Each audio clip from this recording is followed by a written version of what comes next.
Hello students, I am Simran and welcome back to our channel IGNOU Simplified. Students, आज के इस video में मैं आज से आप सभी के लिए लेकर आ रही हूँ यहाँ पे जो भी आपके पेपर कोड है इग्नू के अंदर, चाहे वो आपके बैचलर्स ऑफ आर्ट्स से रिलेटेड हो या फिर आपके एमबीए से रिलेटेड हो, तो आप जिस भी कोर्स के या जो भी आप प्रोग्राम के स्टूडेंट्स हैं, आप अपना पेपर कोड हमें कमेंट में कमेंट कर सकते हैं। हमने यहाँ पे हमारी जो क्लासेस है वो स्टार्ट करा दी है। जैसा हमें एक कमेंट आया था कि बैचलर ऑफ आर्ट्स के वो स्टूडेंट्स थे, उन्हें सोशियोलॉजी का फोर्थ सेमेस्टर जो है उसके लिए उनका जो पेपर कोड है BSOC 134 यानी समाजशास्त्रीय अनुसंधान की विधियां, तो इससे रिलेटेड हम यहाँ पे आपकी प्रिपरेशन करा रहे हैं दिसंबर 2026 सेशन एग्जाम के लिए। ठीक है, तो आप हमारा जो इग्नू सिंप्लीफाइड जो चैनल है इसको सब्सक्राइब जरूर कीजिएगा। यहाँ पे आपको मिलते हैं इग्नू से रिलेटेड लेटेस्ट अपडेट्स, ठीक है, एग्जाम टिप, एडमिशन गाइडलाइंस और जो भी आपकी यहाँ पे जो भी इग्नू से रिलेटेड जितना भी आपका स्टडी मटेरियल है, जो भी आपकी क्वायरी रहती है, वो हम यहाँ पे आपका रिजॉल्व करने की पूरी कोशिश करते हैं। इसके साथ साथ स्टूडेंट्स, हमारी अपडेट के साथ साथ हम यहाँ पे स्टार्ट करने जा रहे हैं आज से आपके पेपर कोर्सेज की, अलग अलग पेपर कोर्सेज की यहाँ पे क्लासेस। ठीक है, तो यहाँ पे सबसे पहला जो पेपर कोड है वो मैंने यहाँ पे लिया है बैचलर ऑफ आर्ट्स का, जो आपका BAG का जो पेपर कोड है सोशियोलॉजी का 134 यानी आपका BSOC 134 समाजशास्त्रीय अनुसंधान की विधियां। तो स्टूडेंट्स, ये जो पूरे नोट्स रहने वाले हैं वो इग्नू का जो आपका स्टडी मटेरियल है, इग्नू की जो बुक्स है उसको एनालाइज करके, ठीक है, प्रीवियस ईयर के क्वेश्चन पेपर को एनालाइज करके ही बनाए गए हैं। कोई भी रैंडम इसमें आपको यहाँ पे कोई भी रैंडम क्वेश्चन या कोई भी गेस्ट पेपर वर्क यहाँ पे देखने को नहीं मिलेगा। ये प्रॉपर हमारे इग्नू सिंप्लीफाइड जो आपका जो नोट्स जो है, ठीक है, इग्नू सिंप्लीफाइड नोट्स का जो आपको लोगो है वो आपको यहाँ पे देखने को मिलेगा। यही हमारी पहचान है कि ये नोट्स जो है वो हमारे हैं। किसी भी तरीके की इसमें कोई कॉपीराइट नहीं है या कहीं से भी कोई कंटेंट यहाँ पे लिया नहीं गया है। ये जो पूरा आपको कंटेंट देखने को मिलेगा वो प्रॉपर एनालाइज करके ही यहाँ पे टीचर सजेशन के बेस पे ही आपके लिए बनाया गया है। तो चलिए समझते हैं, देखते हैं किस तरीके से यहाँ पे आपको क्या क्या चीजें देखने को मिलेंगी। तो देखो यहाँ पे पेपर कोड BSOC 134 यानी समाजशास्त्रीय अनुसंधान की विधियां, दिसंबर सेशन के लिए ये आपका बहुत इंपॉर्टेंट रहने वाला है ये सब्जेक्ट। ठीक है, तो इसके अंदर मैं आपके लिए लेकर आई हूँ टॉप 8 क्वेश्चन। ठीक है, वैसे तो ये 8 है लेकिन 8 की जगह आप यहाँ पे प्रिपरेशन करोगे टोटल 16 क्वेश्चन की। जी हाँ, यहाँ पे टोटल मैंने यहाँ पे सिलेक्ट किए हैं आपके 8 क्वेश्चन और 8 क्वेश्चन को मैंने इस तरीके से यहाँ पे रिप्रेजेंट करा है नोट्स में, जिससे आप 8 क्वेश्चन की नहीं 16 क्वेश्चन की यहाँ पे क्या करेंगे, प्रैक्टिस करेंगे, प्रिपरेशन करेंगे आसानी से और अपने एग्जाम को एकदम कॉन्फिडेंट तरीके से यहाँ पे देकर आ पाएंगे किसी भी बिना कंफ्यूजन के। ठीक है, तो चलिए स्टार्ट करते हैं, समझते हैं। अगर आपको कोई भी डाउट है, आप भी अगर चाहते हैं, ये जो हमारे नोट्स है वो फ्री ऑफ कॉस्ट है। डिस्क्रिप्शन में नोट्स का मैं लिंक आपको प्रोवाइड करा दूंगी, पूरा PDF। ठीक है, आप वहां से परचेज कर सकते हैं आसानी से इस PDF को। किसी भी तरीके का आपको से यहाँ पे कोई चार्ज नहीं लिया जाएगा हमारे नोट्स का, और ये प्रॉपर आपके जो प्रोफेशनल वे से बनाए गए नोट्स हैं। ठीक है, टीचर सजेशन को ध्यान में रखते हुए, प्रीवियस ईयर के क्वेश्चन पेपर को ध्यान में रखते हुए, एग्जाम पैटर्न को ध्यान में रखते हुए ही यहाँ पे तैयार किए गए हैं। ठीक है, तो यहाँ पे आपको जो देखने को मिलेंगे क्वेश्चन के आंसर वो एकदम प्रॉपर इग्नू के स्ट्रक्चर में देखने को मिलेंगे। इग्नू का जो एग्जाम स्ट्रक्चर होता है उसमें आपको देखने को मिलेंगे, कोई भी रैंडमली यहाँ पे आपको आंसर उठा के नहीं दिया गया है। ठीक है, और प्रिपरेशन भी आपकी इस तरीके से यहाँ पे कराई जाएगी कि आप आसानी से अपना एग्जाम जो है वो लिख कर आ पाए इन नोट्स को पढ़ने के बाद।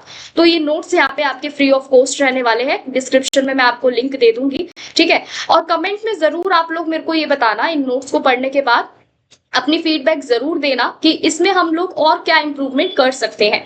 ठीक है, और क्या क्या इसमें चीजें और ऐड ऑन कर सकते हैं एक स्टूडेंट के प्रोस्पेक्टिव से। ठीक है, और साथ में अपना कमेंट के अंदर आप जो भी आपका पेपर कोड है, जिस भी पेपर कोड पे आप नेक्स्ट वीडियो चाहते हैं, नेक्स्ट लेक्चर जो है वो चाहते हैं, तो आप हमें जरूर कमेंट सेक्शन में कमेंट करके बताइएगा अपना पेपर कोड, ताकि हम उस पेपर कोड के नोट्स यहाँ पे आपको प्रोवाइड करा सके और साथ ही साथ आपको यहाँ पे वीडियोस भी जो है, वीडियो लेक्चर जो है आपको यहाँ पे दे सके, प्रोवाइड करा सके, ताकि जो आपकी एग्जाम की जो प्रिपरेशन है दिसंबर के जो आपके एग्जाम है 2026 के, वो और भी ज्यादा यहाँ पे स्ट्रॉन्ग हो पाए।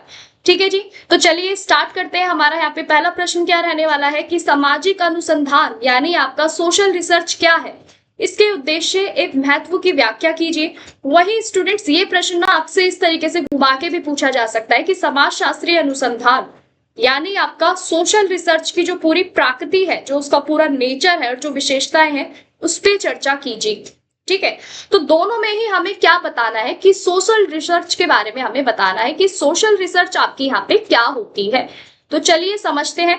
तो देखो, जब भी आप इग्नू के अंदर अपना एग्जाम का जो क्वेश्चन का जो आपका आंसर है ना एग्जाम में, जब भी आप लिखेंगे तो अपने आंसर को आप यहाँ पे 3 पार्ट्स में डिवाइड करेंगे। ठीक है, 3 पार्ट्स में यहाँ पे क्या करेंगे, आप अपने आंसर को यहाँ पे डिवाइड करेंगे। पहले पार्ट में आप क्या लिखेंगे, परिचय लिखेंगे। वही दूसरा पार्ट आपका क्या होगा, मेन बॉडी यानी आपका मुख्य भाग यहाँ पे आपको देखने को मिलेगा। ठीक है, और पहले पार्ट में आप क्या लिखेंगे, परिचय लिखेंगे। वही तीसरा पार्ट आपका क्या होगा, निष्कर्ष होगा। ठीक है, तो इस तरीके से आपको यहाँ पे क्या रखना है, अपना आंसर जो है उसको करना है। इग्नू के अंदर आपको इस तरीके से अपना आंसर जो है लिख कर आना है, और यही सेम पैटर्न ना हमने अपना नोट्स के अंदर डाला है ताकि स्टूडेंट्स के अंदर ना एक हैबिट जो है वो डेवलप हो पाए आंसर को लिखने की। ठीक है, तो सबसे पहले मैंने इस प्रश्न में आपको क्या दिया है, एक छोटा सा इंट्रो लिखा है कि सामाजिक अनुसंधान यानी सोशल रिसर्च जो है वो आपकी एक वैज्ञानिक प्रक्रिया है जिसके माध्यम से समाज, सामाजिक संबंधों, सामाजिक व्यवहार तथा विभिन्न सामाजिक समस्याओं का व्यवस्थित अध्ययन यहाँ पे किया जाता है। इसमें तथ्यों का संग्रह, उनका विश्लेषण तथा निष्कर्ष निकालकर समाज के बारे में सही और विश्वसनीय जानकारी प्राप्त की जाती है। सामाजिक अनुसंधान समाज शास्त्र का महत्वपूर्ण आधार है क्योंकि इसके माध्यम से समाज को बेहतर ढंग से यहाँ पे हम समझ सकते हैं। यानी अगर हम इसके क्वेश्चन के छोटे से अगर हम इंट्रो को लिखते हैं, ठीक है, तो इसको हम कैसे समझेंगे कि सामाजिक अनुसंधान जो है, सोशल रिसर्च जो है वो क्या है, आपकी वैज्ञानिक प्रक्रिया है यानी साइंटिफिक एक पूरा प्रोसेस है जिसके थ्रू हम क्या समझते हैं। तो देखो, सबसे पहले ना हम ये जानते हैं कि आपकी रिसर्च क्या होती है, यानी शोध को समझते हैं।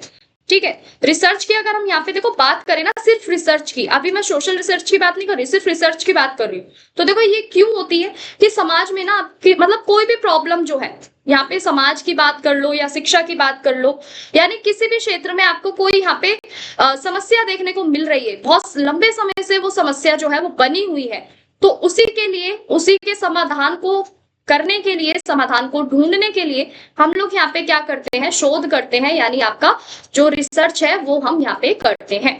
तो वही आपकी क्या होती है, रिसर्च होती है। तो बेसिकली रिसर्च जो आपकी की जाती है ना, वो इसीलिए की जाती है ताकि कोई भी समस्या का जो समाधान है वो आसानी से यहाँ पे खोजा जा सके। ठीक है, किसी भी जो भी लंबे समय से आपकी समस्या चलती आ रही है उसको यहाँ पे समाप्त किया जा सके। ठीक है जी, इतना समझ में आया रिसर्च क्या होती है। वही अगर देखो हम बात करें सोशल रिसर्च की, तो सोशल रिसर्च क्या है कि अब आपके समाज में, सोसाइटी में जो भी आपके समाज के जो भी संबंध है, जो भी समाज के व्यवहार है, जो भी आपकी सामाजिक समस्याएं हैं, उनको जब हम डिटेल में उनकी स्टडी करते हैं, उनका एक व्यवस्थित अध्ययन यहाँ पे जब हम करते हैं, तो उसी को हम क्या बोलते हैं, सोशल रिसर्च यहाँ पे कहते हैं। तो यहाँ पे जो सोशल रिसर्च होती है ना, वो रैंडमली ऐसी नहीं कर दी जाती, सिर्फ मुंह जुबानी नहीं कर दी जाती, बल्कि उसको करने के लिए ना हमारे पास एक प्रॉपर तथ्य होते हैं, प्रॉपर फैक्ट्स होते हैं, फैक्ट का कलेक्शन होता है, संग्रहण होता है। ठीक है, उनको हम विश्लेषण करते हैं, विश्लेषण यानी आपका एनालाइज करते हैं जो भी हमारे पास फैक्ट्स होते हैं, एंड में उनका हम क्या करते हैं, कंक्लूजन निकालते हैं, और तब हमें पता चलता है कि समाज के लिए क्या सही है, ये विश्वसनीय जानकारी। ठीक है, किस तरीके से हम विश्वसनीय जानकारी यहाँ पे प्राप्त कर सकते हैं। तो इस तरीके से जो आपकी सामाजिक जो आपकी अनुसंधान है, या हम कह सकते हैं सोशल रिसर्च जो है ना, वो इस तरीके से यहाँ पे की जाती है। अब हम आते हैं हमारे आंसर के मुख्य भाग पे। तो देखो, अगर हम यहाँ पे आंसर के मुख्य भाग की बात करें ना, तो यहाँ पे हम जानेंगे पूरा डिटेल में सारी चीजों को, पॉइंट वाइज हम यहाँ पे अपने आंसर को डिवाइड कर देंगे। मुख्य भाग के अंदर भी हम सब पॉइंट में अपना आंसर जो है वो लिखेंगे।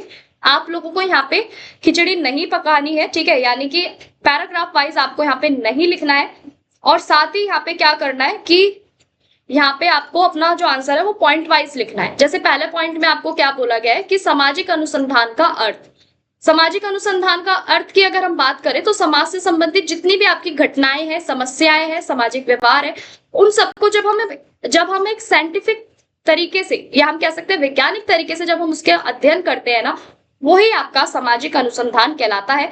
और इसका उद्देश्य क्या होता है, इसको भी जान लेते हैं। तो देखो, इसका उद्देश्य केवल आपका जानकारी को इकट्ठा करना नहीं होता, बल्कि जो भी आपके पास फैक्ट है उसके आधार पर एक सही कंक्लूजन निकालना, सही निष्कर्ष निकालना और समाज की जो भी समस्या है उनका समाधान खोजना।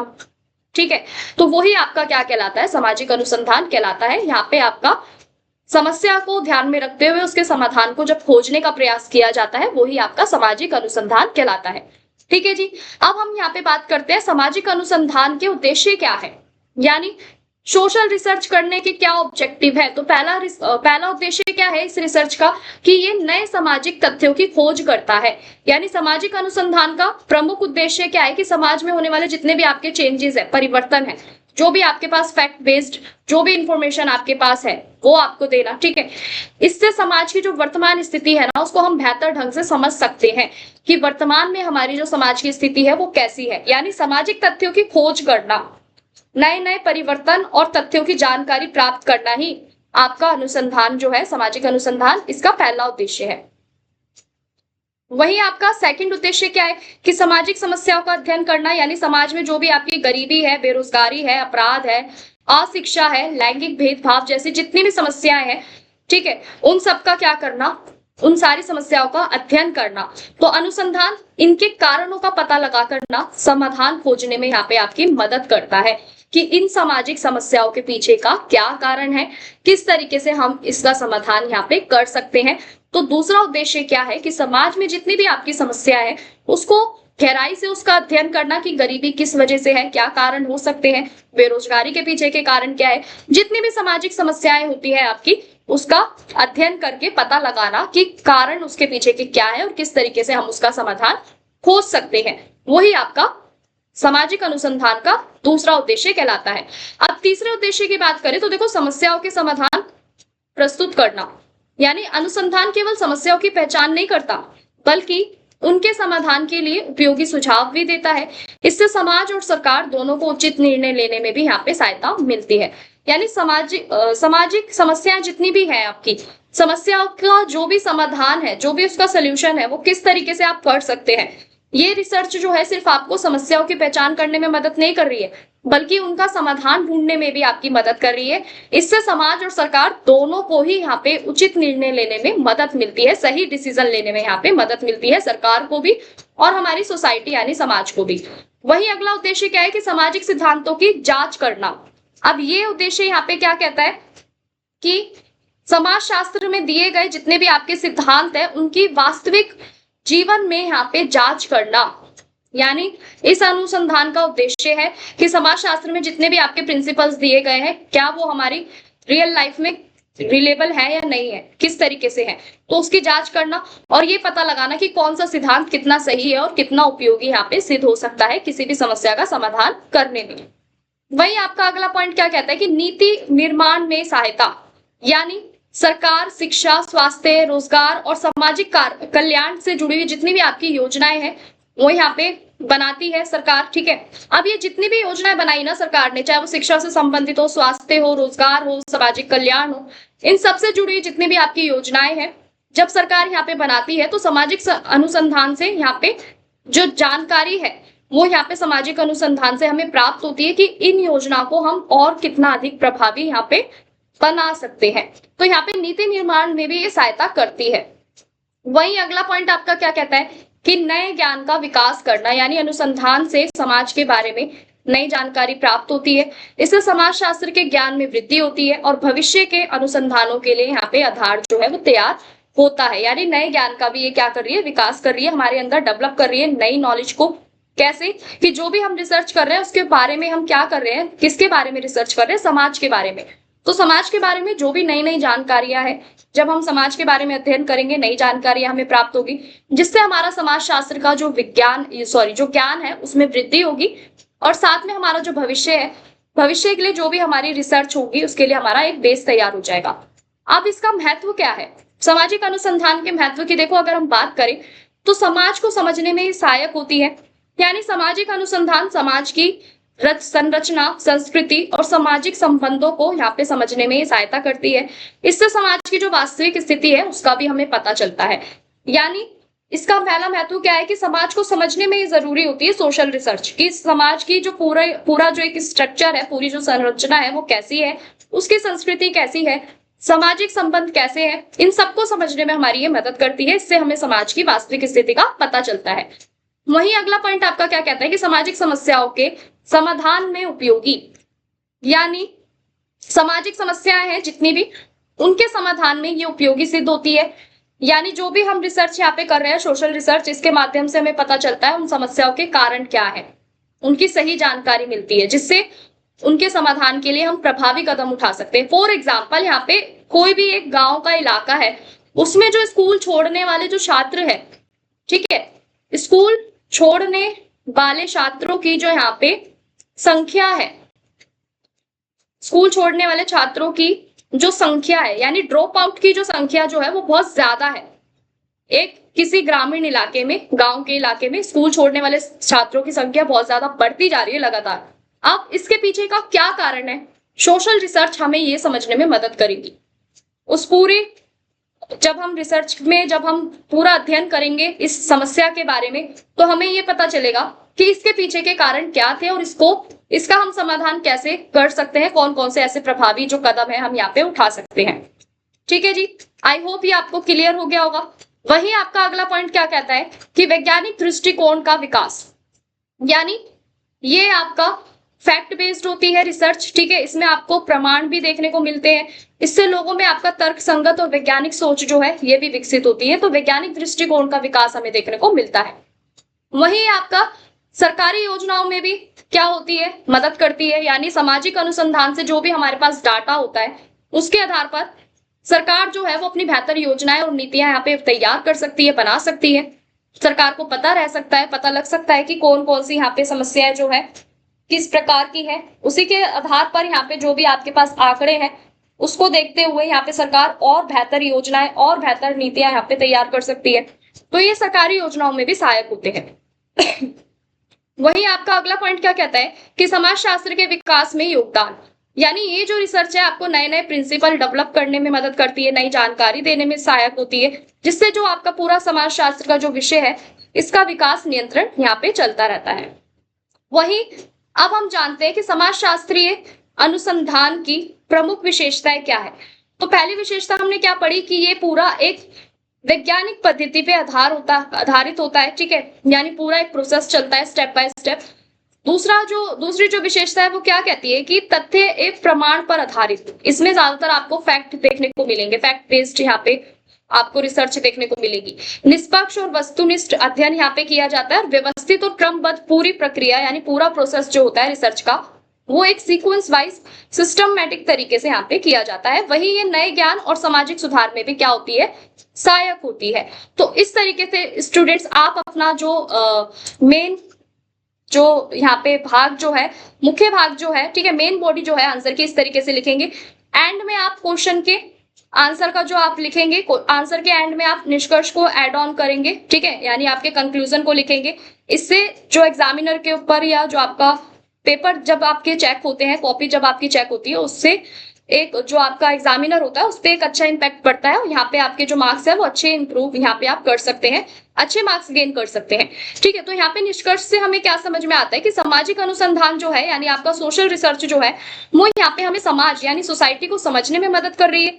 सोसाइटी में आने वाली जितनी भी आपकी समस्याएं हैं, सामाजिक समस्या है, उनका समाधान खोजने में भी हमारी मदद कर रही है, नए ज्ञान को विकसित कर रही है, समाज शास्त्र को भी समृद्ध बना रही है, ठीक है, सोशोलॉजी को भी और भी ज्यादा डेवलप कर रही है। सरकार और समाज इन दोनों के बीच में जो आपका सही डिसीजन जो है, सही निर्णय लेने की जो पूरी प्रक्रिया है, उसमें भी सहायता प्रदान कर रही है।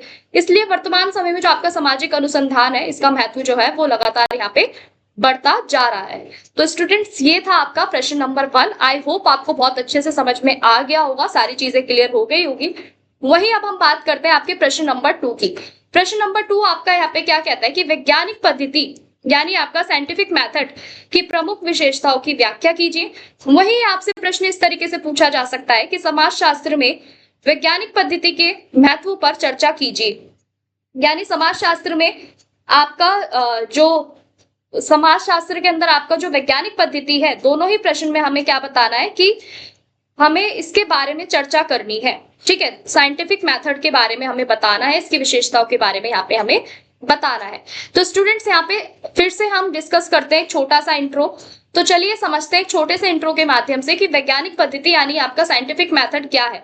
तो देखो साइंटिफिक मेथड क्या है कि व्यवस्थित प्रक्रिया है पूरी, जिसके माध्यम से हम क्या करते हैं, किसी भी विषय का अध्ययन करते हैं, उससे रिलेटेड आपके जितने भी फैक्ट्स होते हैं, तथ्य होते हैं, उसको कलेक्ट करते हैं, प्रमाण निकालते हैं, तर्क के आधार पर यहाँ पे प्रमाण के आधार पर यहाँ पे आपका तर्क किया जाता है। ठीक है, और समाज शास्त्र में जितनी भी आपकी सामाजिक घटनाएं हैं, समस्याएं हैं, उनको समझने के लिए जो आपकी वैज्ञानिक पद्धति है यानी साइंटिफिक मेथड जो है, इसका यूज किया जाता है।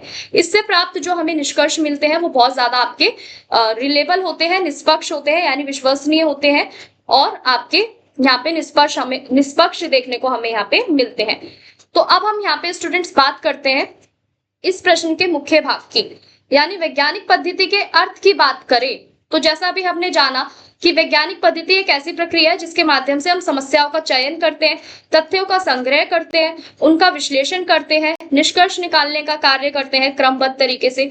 ठीक है, तो वही आपका क्या कहलाता है, वैज्ञानिक पद्धति कहलाता है। और बेसिकली इसका उद्देश्य क्या है कि आपको सही और प्रमाणिक जो ज्ञान है, ठीक है, सत्य और प्रमाणिक ज्ञान जो है आपको यहाँ पे देना होता है। किसी भी तरीके का इसमें पक्षपात यानी बाइसेस नहीं होता, किसी भी तरीके का इसमें दिखावा या झूठापन नहीं होता, एकदम सत्य और आपका जो प्रमाणिक ज्ञान है वो प्राप्त कराना होता है। अब हम इसकी विशेषताओं की बात करते हैं। तो देखो सबसे पहली विशेषता क्या है कि ये आपका फैक्ट बेस्ड होता है, यानी तथ्य पे आधारित होता है। यहाँ पे किसी भी निष्कर्ष पे पहुंचने से पहले ना जितने भी आपके रियल फैक्ट है और जो भी आपके प्रमाण है, इसका पूरा अध्ययन किया जाता है, डिटेल में स्टडी की जाती है। इसमें आपका कोई भी अनुमान या कोई भी इंडिविजुअल थॉट जो है उस पर विश्वास नहीं किया जाता, व्यक्तिगत विचारों के आधार पर ये नहीं होता। वही अगली विशेषता आपकी क्या कहती है कि निष्पक्षता, ऑब्जेक्टिविटी की बात करें तो देखो जो भी आपका रिसर्चर जो होता है ना, अनुसंधानकर्ता जो होता है, वो अपने व्यक्तिगत विचारों को यानी खुद के थॉट्स को, अपनी इमोशंस को और पक्षपात से, इन सारी चीजों से दूर रहकर, यानी वो अपने पर्सनल जो आपके थॉट है वो उसको ऐड ऑन नहीं कर सकता, अपनी फीलिंग्स को ऐड ऑन नहीं कर सकता, किसी भी तरीके का उसमें बाइसेस यानी पक्षपात नहीं कर सकता। इन सब से दूर रहकर ही जो आपके विश्वसनीय जो निष्कर्ष होते हैं वो उसको यहाँ पे बताता है, दिखाता है। तो वही आपका यहाँ पे निष्पक्षता यानी ऑब्जेक्टिविटी कहलाता है। अगला पॉइंट है आपका व्यवस्थित प्रक्रिया यानी सिस्टमैटिक प्रोसेस होता है पूरा साइंटिफिक मेथड में। क्या होता है कि हर एक काम के लिए ना एक निश्चित आपका जो क्रम है वो होता है। ठीक है, जैसे सबसे पहले यहाँ पे रिसर्च में, सोशल रिसर्च में आपका समस्या जो है उसको यहाँ पे चूज किया जाता है, फिर उससे रिलेटेड जो भी आपका आंकड़े जो है उसका संग्रहण किया जाता है, विश्लेषण और निष्कर्ष एंड में ये किया जाता है। ठीक है, तो इस तरीके से पूरा सिस्टमैटिक प्रोसेस चलता है। अगला जो पॉइंट है आपका, अगली विशेषता है सत्यापन योग्य यानी आपका वेरीफाइएबल। अगर हम बात करें इस पॉइंट की तो देखो इस पद्धति से हमें जो भी निष्कर्ष जो प्राप्त हो रहे हैं उसको दोबारा वेरीफाई किया जाता है, दोबारा उसकी पुनः जांच की जाती है। यदि कोई भी दूसरा व्यक्ति उसी प्रक्रिया को अपनाएगा तो उसे लगभग वही परिणाम प्राप्त होंगे। यानी वेरीफाई फिर भी एक बार किया जाता है कि कोई भी चीज जो है यहाँ पे मिसिंग तो नहीं है, कोई भी पॉइंट ऐसा या कोई भी ऐसी चीज या जो छूट गई हो रिसर्च करते टाइम या लिखते टाइम, ठीक है, रिपोर्ट तैयार करते टाइम, तो यहाँ पे वेरीफाई किया जाता है। वही आपका अगली जो विशेषता है वो है तर्क संगत, यानी ये जो आपका साइंटिफिक मेथड जो होता है, वैज्ञानिक पद्धति जो होती है, इसमें लॉजिकली ये हमें देखने को मिलता है, यानी प्रत्येक निष्कर्ष में आपका तर्क और प्रमाण पर ही ये आधारित होता है, बिना कारण या साक्ष्य के किसी बात को यहाँ पे स्वीकार नहीं किया जाता। वही अगला पॉइंट क्या कहता है कि विश्वसनीयता की बात करें तो इस पद्धति से ना जो भी आपको जानकारी मिलती है वो एकदम भरोसेमंद होती है। क्यों? क्योंकि वह वैज्ञानिक तरीके से आपकी इकट्ठा की जाती है, एकत्रित की जाती है और उसकी जांच की जाती है। ठीक है जी, अब हम बात करते हैं समाजशास्त्र में वैज्ञानिक पद्धति का क्या महत्व है। तो देखो इसका महत्व क्या है साइंटिफिक मेथड का। पहला है कि सही और विश्वसनीय ज्ञान प्राप्त होता है इससे हमें, यानी वैज्ञानिक पद्धति जो है समाज के बारे में हमें तथ्यात्मक और प्रमाणिक जानकारी देती है, यानी फैक्ट बेस्ड, और जो आपका प्रमाण जो है, एक जो सटीक जानकारी जो है वो हमें यहाँ पे ये देती है। दूसरा पॉइंट कहता है कि सामाजिक समस्याओं को पहचानने में इससे मदद मिलती है। सामाजिक समस्या जैसे आपकी गरीबी है, बेरोजगारी है, अपराध है, अशिक्षा है, जितनी भी आपकी ये समस्या है, इन समस्याओं के पीछे के जो भी कारण है उसको सही ढंग से इसके थ्रू यहाँ पे पता लगाया जाता है। वही अगला पॉइंट है, आपका अगला महत्व है कि निष्पक्ष अध्ययन संभव इससे हो पाता है, यानी इस पद्धति से जो आपके व्यक्तिगत विचार जो है, इसका जो प्रभाव है वो कम होता है और सही निष्कर्ष यहाँ पे हमें प्राप्त होते हैं। वही अगला पॉइंट क्या कहता है कि नीति निर्माण में सहायता मिलती है, यानी सरकार जो भी सामाजिक अनुसंधान से प्राप्त जो भी जानकारी होती है उसी के आधार पर ही अपनी प्रभावी योजनाएं बनाती है, यानी अपनी पॉलिसीज बनाती है, नीतियां बनाती है, ठीक है, प्रोग्राम्स बनाती है, प्लानिंग करती है, जो भी आपकी सोशल रिसर्च से प्राप्त जानकारियां होती है उसके थ्रू। वही आपका अगला पॉइंट कहता है, अगली विशेषता, कि समाजशास्त्रीय का यहाँ पे विकास होता है, यानी सोशियोलॉजी का भी डेवलपमेंट हमें देखने को मिलता है, यानी वैज्ञानिक पद्धति जो है वो आपको यहाँ पे नई नॉलेज, नए ज्ञान, सिद्धांतों के विकास में अपना महत्वपूर्ण योगदान ये देती है। तो समाजशास्त्र का भी यहाँ पे हमें विकास होता हुआ नजर आता है। अब हम बात करते हैं इस प्रश्न के निष्कर्ष की। तो यहाँ पे स्टूडेंट्स, इस प्रश्न का निष्कर्ष क्या कहता है कि अंत में कहा जा सकता है कि वैज्ञानिक पद्धति जो है ना वो समाजशास्त्र का महत्वपूर्ण आधार है। ये जो है आपकी सामाजिक घटनाओं का निष्पक्ष, व्यवस्थित और वैज्ञानिक अध्ययन करने में सहायता करती है। इसके माध्यम से प्राप्त निष्कर्ष जो होते हैं आपके वो विश्वसनीय होते हैं और सामाजिक समस्याओं के समाधान, नीति निर्माण तथा समाजशास्त्र के विकास में भी महत्वपूर्ण भूमिका यहाँ पे ये निभाते हैं। ठीक है, अब हम बात करते हैं स्टूडेंट्स यहाँ पे आपके अगले प्रश्न की। तो यहाँ पे आपका अगला प्रश्न क्या कहता है कि अनुसंधान समस्या यानी रिसर्च प्रॉब्लम क्या है, इसके चयन की प्रक्रिया समझाइए। वही ये प्रश्न आपसे इस तरीके से भी पूछ सकता है कि जो आपका रिसर्च के अंदर जो परिकल्पना जो होती है यानी हाइपोथेसिस जो होती है, इसका अर्थ, विशेषताएं और उसके प्रकारों की व्याख्या कीजिए। तो दोनों ही प्रश्न को यहाँ पे हम कवर करने वाले हैं। सबसे पहले एक छोटे से इंट्रो को समझते हैं, परिचय को जानते हैं। तो देखो, किसी भी अनुसंधान यानी किसी भी रिसर्च की जो शुरुआत होती है ना, एक समस्या से होती है।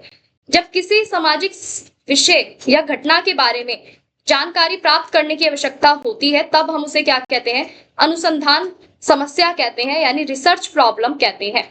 यानी कोई भी सामाजिक विषय है, कोई भी समाज से संबंधित, सोसाइटी से संबंधित कोई भी आपका टॉपिक है, कोई भी घटना है, इससे जब आपको यहाँ पे कोई भी जो भी जानकारी आपको यहाँ पे प्राप्त होती है, तब उसे हम यहाँ पे क्या कहते हैं, आपका अनुसंधान समस्या यहाँ पे कहते हैं, यानी रिसर्च प्रॉब्लम यहाँ पे कहा जाता है। यदि समस्या का सही चयन किया जाए तो अनुसंधान आपका और भी ज्यादा उपयोगी और सफल यहाँ पे माना जाता है। तो इस तरीके से हमने जाना यहाँ पे एक छोटा सा इंट्रो। अब हम बात करते हैं इस प्रश्न के मुख्य भाग की। तो देखो, यहाँ पे अनुसंधान समस्या का अर्थ क्या है। तो देखो, अनुसंधान समस्या वह प्रश्न, विषय या सामाजिक स्थिति है जिसका वैज्ञानिक तरीके से हम यहाँ पे अध्ययन किया जाना आवश्यक हो सकता है। ये किसी सामाजिक समस्या, व्यवहार या घटना से संबंधित हो सकती है, जिसके कारणों और समस्या के समाधान को जानने के लिए अनुसंधान यहाँ पे किया जाता है। यानी अनुसंधान समस्या, रिसर्च प्रॉब्लम का अर्थ क्या है। तो देखो, रिसर्च प्रॉब्लम क्या है कि ये प्रश्न, विषय और सामाजिक स्थिति को ध्यान में रखते हुए ही इसमें वैज्ञानिक तरीके से पूरा एक अध्ययन किया जाता है, पूरी एक स्टडी की जाती है किसी भी सामाजिक समस्या को समझने के लिए। और किसी भी व्यवहार, किसी भी घटना से संबंधित ये हो सकती है, जिनके पीछे के हमें कारण पता लगाने होते हैं और जिनका हमें सोल्यूशन ढूंढना होता है। इसलिए आपका जो रिसर्च प्रॉब्लम जो है उसको यहाँ पे देखना पड़ता है। तो यहाँ पे अगर हम उदाहरण से समझे तो देखो, बेरोजगारी में वृद्धि, ग्रामीण शिक्षा की जो स्थिति है उसको जानने के लिए भी हम कर सकते हैं, महिलाओं का सशक्तिकरण, ये सब आपके क्या है, रिसर्च प्रॉब्लम का ही एक पार्ट है। अब हम जानते हैं इसकी पूरी प्रक्रिया क्या है। तो देखो, अनुसंधान समस्या के चयन की प्रक्रिया की बात करें तो पहली प्रक्रिया क्या कहती है कि समस्या की पहचान करना। यानी रिसर्च प्रॉब्लम में आपको ये पता होना जरूरी है कि समस्या क्या है। सबसे पहले अगर आपको यहाँ पे सामाजिक समस्या ही नहीं क्लियर होगी, सामाजिक विषय ही आपको यहाँ पे क्लियर नहीं होगा, तो आप क्या रिसर्च करेंगे। तो इसलिए सामाजिक समस्या या विषय का चयन करना यहाँ पे बहुत जरूरी होता है। उसी के आधार पर ही यहाँ पे अध्ययन होता है, यानी स्टडी यहाँ पे आपकी की जाती है उस टॉपिक से रिलेटेड, उस विषय से रिलेटेड। और समस्या जो होती है आपकी स्पष्ट और समझने योग्य यहाँ पे होनी चाहिए।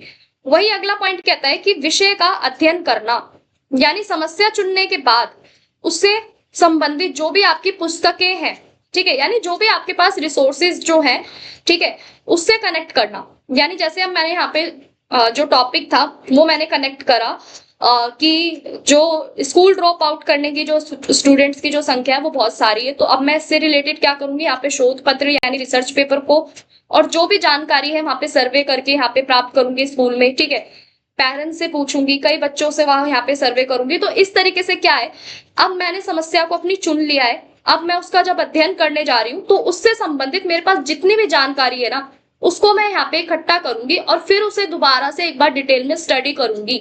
यानी समस्या चुनने के बाद जो भी संबंधित आपकी समस्या से पुस्तकें हैं, जो भी रिसर्च पेपर है या जो भी आपके अन्य सूत्र जो है उसका यहाँ पे अध्ययन किया जाता है, इससे विषय की पूरी जानकारी हमें यहाँ पे मिलती है।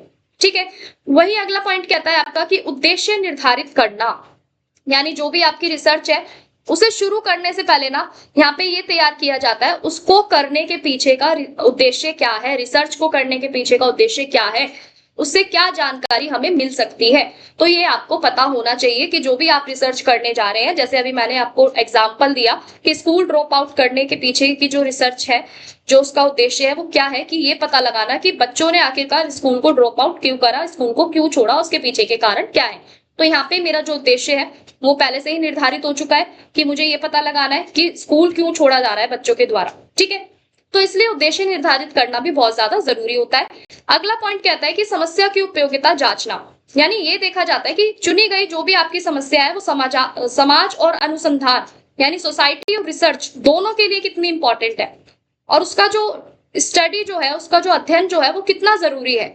यानी आपको पता होना चाहिए कि समाज के लिए और रिसर्च के लिए, दोनों के लिए वो समस्या कितनी गंभीर है, क्यों उसको इतना गहराई से अध्ययन करना जरूरी है। ठीक है, अगला पॉइंट आपका कहता है कि संसाधनों का मूल्यांकन करना, यानी धन, समय, धन, उपलब्ध जानकारी और आवश्यक संसाधनों को ध्यान में रखकर ही आपकी जो समस्या का अंतिम चयन है वो यहाँ पे किया जाता है। वही अगला पॉइंट बोलता है कि समस्या का अंतिम चयन, यानी सभी पहलुओं पर विचार करने के बाद अनुसंधान के लिए उपयुक्त समस्या का यहाँ पे चयन किया जाता है और उस पर ही अध्ययन यहाँ पे क्या किया जाता है, शुरू किया जाता है। वही अगला पॉइंट आपका क्या कहता है, अगले प्रश्न में जो हमने पढ़ा था कि परिकल्पना का अर्थ हमें यहाँ पे बताना है, यानी हाइपोथेसिस क्या है, इसका अर्थ हमें बताना है। तो देखो परिकल्पना क्या है, परिकल्पना वह आपकी संभावित उत्तर या अनुमान है जिसके अनुसार जिससे अनुसंधान जो है आपका शुरू करने से पहले किसी समस्या से संबंध में यहाँ पे प्रस्तुत किए जाते हैं और रिसर्च के दौरान जो भी आपके फैक्ट होते हैं इसी के आधार पर उसकी जांच की जाती है कि वो सही है या नहीं। यानी परिकल्पना आपका संभावित एक अनुमान होती है, यानी आपका एक हम कह सकते हैं एक आपका इतना अनुमान होती है। ठीक है, अनुमान यहाँ पे एक लगाया जाता है जो आपकी रिसर्च शुरू करने से पहले किसी समस्या से संबंधित होता है।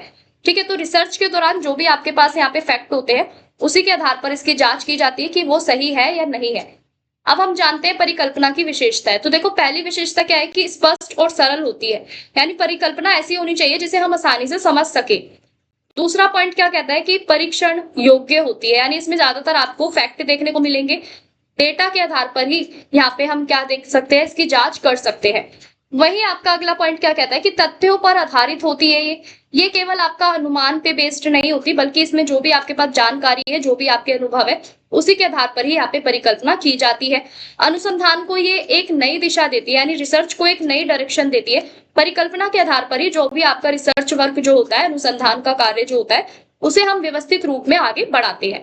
वही अगला पॉइंट कहता है कि सीमित और विशिष्ट ये होती है, यानी ये किसी एक निश्चित समस्या या किसी विषय से संबंधित नहीं होती। ठीक है, इसमें कोई सीमितता नहीं देखने को मिलती, हमें विशिष्टता देखने को मिलती है। वही अगर हम इसके प्रकार की बात करें तो इसके अलग अलग प्रकार है परिकल्पना के। ठीक है, पहला है आपका सरल परिकल्पना, जिसमें हम दो वेरिएबल के बीच के रिलेशन को यहाँ पे हम बताते हैं। जटिल परिकल्पना की बात करें तो इसमें दो या दो से अधिक के बीच के जो संबंध है, ठीक है, वेरिएबल का या हम कह सकते हैं चर का, वो बताते हैं।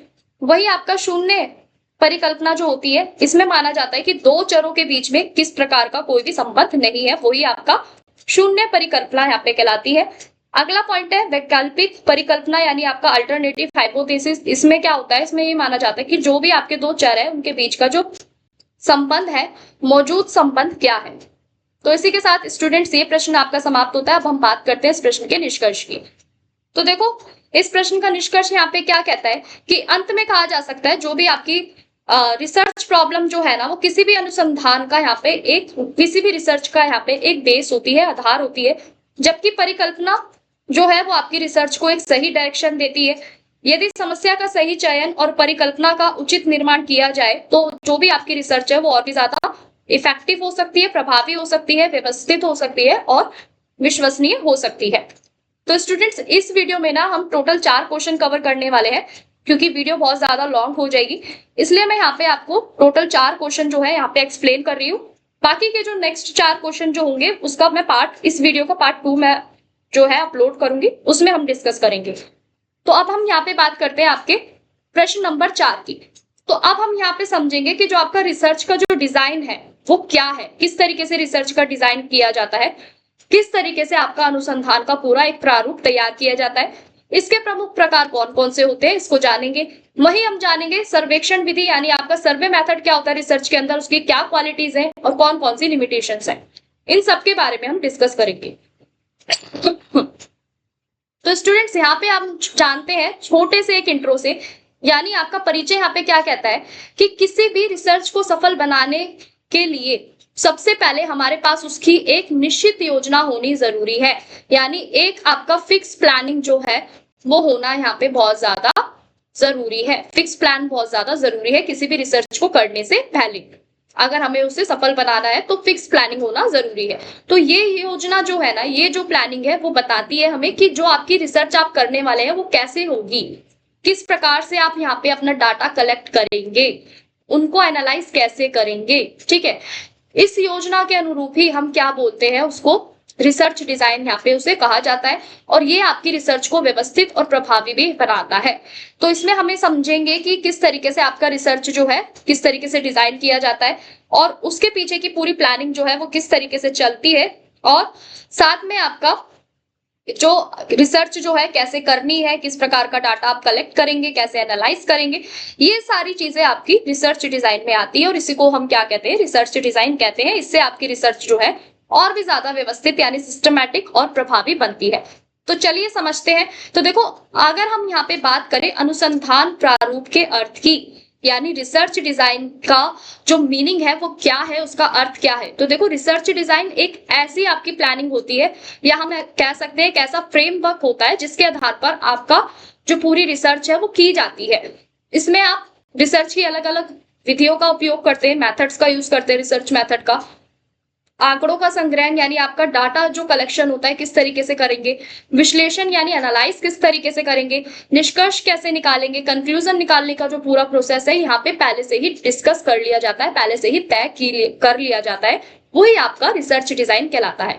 अब हम जानते हैं रिसर्च डिजाइन के प्रमुख प्रकार कौन कौन से हैं। तो सबसे पहला है आपका अन्वेषणात्मक अनुसंधान प्रारूप यानी एक्सप्लोरेटरी रिसर्च डिजाइन। अगर हम एक्सप्लोर की बात करें यहाँ पे यानी अन्वेषण की बात करें तो इस प्रकार की जो रिसर्च है ना, इसको तब किया जाता है जब हमें किसी भी विषय से संबंधित बहुत कम जानकारी हमारे पास होती है, तब हम इसका उपयोग करते हैं। और इसका उद्देश्य क्या होता है कि जो भी आपके पास नई जानकारी है आपको देना, ठीक है, और समस्या को समझना। वही अगला प्रकार क्या है आपका वर्णनात्मक अनुसंधान प्रारूप। ठीक है, अब इसमें क्या होता है किसी भी व्यक्ति, किसी भी ग्रुप, किसी भी संस्था या किसी भी सामाजिक घटना को डिटेल में समझने के लिए, विस्तार से समझने के लिए, विस्तार से अध्ययन करने के लिए आपका वर्णनात्मक अनुसंधान प्रारूप यहाँ पे तैयार किया जाता है। इसका उद्देश्य क्या है कि कोई भी जो सिचुएशन जो है, कोई भी स्थिति जो है, परिस्थिति जो है, उसकी सही और स्पष्ट वर्णन यहाँ पे करना, यानी उसको डिस्क्राइब करना, बताना सही तरीके से।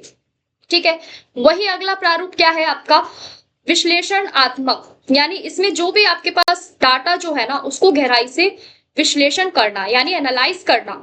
इसके उद्देश्य तथ्यों के आधार पर आपको जो भी आपके कारण है, उस समस्या के पीछे के जो भी परिणाम है वो यहाँ पे समझाना होता है, वही आपका विश्लेषणात्मक अनुसंधान प्रारूप कहलाता है।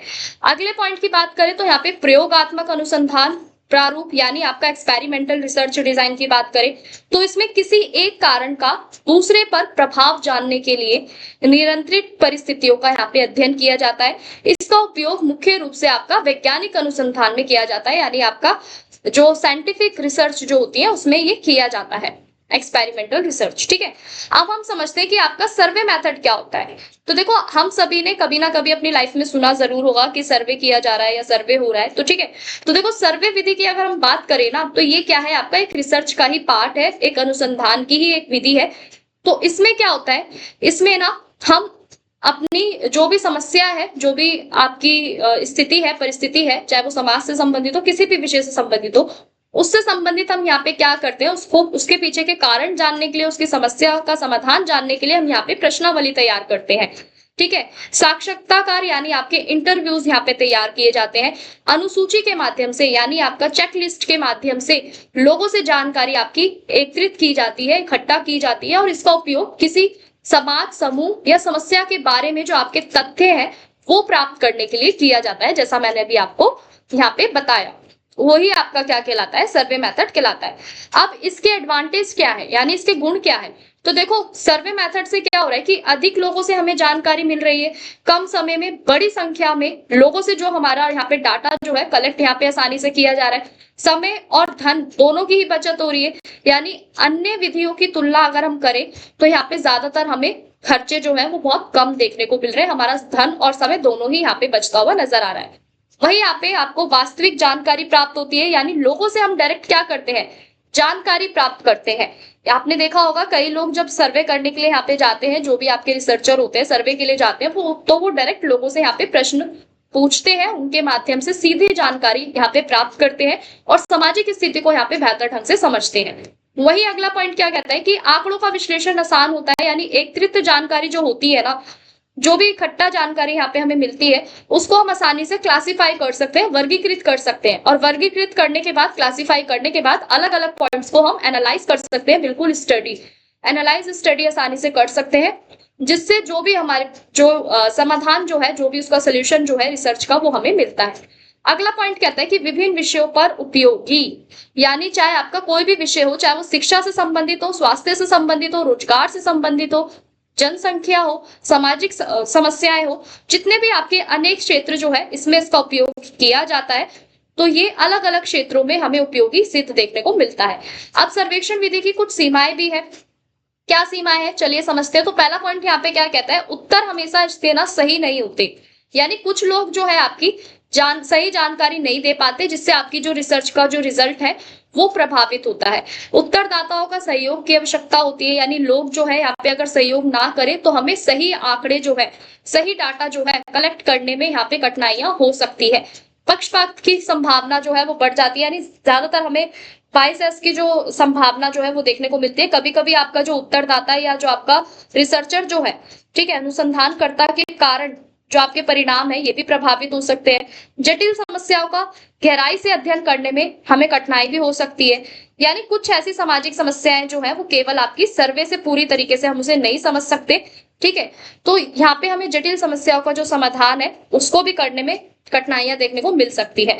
वही स्टूडेंट्स, अगर हम बात करें इस प्रश्न के निष्कर्ष की, तो निष्कर्ष क्या कहता है कि जो भी आपका रिसर्च डिजाइन है वो किसी भी रिसर्च की सफलता का एक बेस होता है। वही अगर हम बात करें सर्वे मेथड की, तो ये सामाजिक अनुसंधान यानी आपका सोशल रिसर्च में सबसे अधिक उपयोग किया जाता है। ठीक है, और उचित अनुसंधान प्रारूप यानी आपका एक सही रिसर्च डिजाइन जो है वो आपका सर्वेक्षण विधि अपनाकर विश्वसनीय और उपयोगी निष्कर्ष हम यहाँ पे प्राप्त कर सकते हैं। तो स्टूडेंट्स, इस वीडियो में मैंने यहाँ पे टोटल 8 क्वेश्चन में से आपको 4 क्वेश्चन जो है विद आंसर यहाँ पे एक्सप्लेन कर दिए हैं। आई होप आपको ये जो कंटेंट है हमारा वो पसंद आया होगा। अगर इसमें कुछ अपडेट करनी है, कुछ चेंजेस करने हैं, तो आप हमें बता सकते हैं, अपना सजेशन दे सकते हैं कमेंट सेक्शन में। ठीक है, और साथ ही साथ ये जो है आपका पेपर कोड, इसका जो पार्ट 1 वीडियो ये रहने वाला है, और नेक्स्ट वीडियो जो है बाकी के जो 4 क्वेश्चन है उसको हम नेक्स्ट वीडियो का जो सेकंड पार्ट जो है इस वीडियो का, उसमें हम डिस्कस करने वाले हैं। तो उसमें भी आप हमारे साथ बने रहिएगा। ये जो क्वेश्चन है हमने रैंडमली पिक नहीं करे हैं, बल्कि टीचर सजेशन के बेस पे और प्रीवियस ईयर के क्वेश्चन पेपर के अकॉर्डिंग ही एनालाइज करके ही हमने यहाँ पे सिलेक्ट करे हैं, जो कि आपके दिसंबर सेशन का जो एग्जाम की प्रिपरेशन है उसको और भी ज्यादा स्ट्रॉन्ग बना सकते हैं, और ज्यादातर चांसेस होते हैं कि इनमें से ही आपके क्वेश्चन जो है वो आए, क्योंकि हमने प्रीवियस ईयर क्वेश्चन पेपर के अकॉर्डिंग ही आपका पूरा जो कंटेंट है यहाँ पे बनाया है। अगर आपको वीडियो पसंद आई है तो वीडियो को जरूर लाइक कीजिएगा, एक प्यारा सा कमेंट जरूर कीजिएगा, ताकि आपके इस लाइक से और आपका जो प्यारा सा जो कमेंट है ना, उससे मेरे को यहाँ पे मोटिवेशन मिलता है और मैं और अच्छे से डिटेल में आपको एक्सप्लेन करने का यहाँ पे जो प्रयास है वो करूंगी। ठीक है, तो इसलिए लाइक जरूर कीजिएगा, इससे मुझे मोटिवेशन मिलता है आपके लाइक से और आपके प्यारे से कमेंट से। अगर इसके अंदर कोई चेंजेस करने हैं नोट्स में या किसी भी तरीके का, अगर आपको कुछ इसमें समझ में नहीं आया, तो आप अपनी एक पॉजिटिव फीडबैक जो है हमें कमेंट सेक्शन में दे सकते हैं, क्योंकि फीडबैक लेना बहुत ज्यादा जरूरी होता है, क्योंकि ये सारा कंटेंट जो है वो हम आप लोगों के लिए ही बना रहे हैं, तो इसलिए इसके अंदर आपकी फीडबैक होना बहुत ज्यादा जरूरी है। तो जरूर एक पॉजिटिव फीडबैक जरूर दीजिएगा अपनी तरफ से। वीडियो पसंद आई है तो जरूर लाइक कीजिएगा, एक प्यारा सा कमेंट कीजिएगा, ताकि मैं और भी ज्यादा मोटिवेट होके आपके जितने भी पेपर कोड है अलग अलग प्रोग्राम कोड के, उनको मैं यहाँ पे इग्नू के अंदर यहाँ पे जो भी आपकी क्लासेस है उनके थ्रू यहाँ पे लेक्चर के थ्रू कवर करा पाऊँ। ठीक है, तो मिलते हैं नेक्स्ट वीडियो में। आप सभी का बहुत बहुत धन्यवाद। और हाँ, जाने से पहले मैं आपको बता दूं, ये है हमारा चैनल इग्नू सिंप्लीफाइड। यहाँ पे आके आपको यहाँ पे इग्नू से रिलेटेड जितनी भी न्यूज है, जितनी भी अपडेट्स है, एग्जाम टिप्स है, एग्जाम की गाइडेंस है, वो सब यहाँ पे आपको देखने को मिलती है। और साथ में हमने जो लेक्चर है वो भी अपने स्टार्ट यहाँ पे कर दिए हैं आज से, जैसा मैंने भी आपको दिखाया। तो चैनल को जरूर सब्सक्राइब कर लीजिएगा, जिससे आने वाले सभी वीडियो के नोटिफिकेशन आपको यहाँ पे टाइम से मिल जाए। तो thank you so much for watching. मिलते हैं नेक्स्ट वीडियो के पार्ट में। आप सभी का बहुत बहुत धन्यवाद।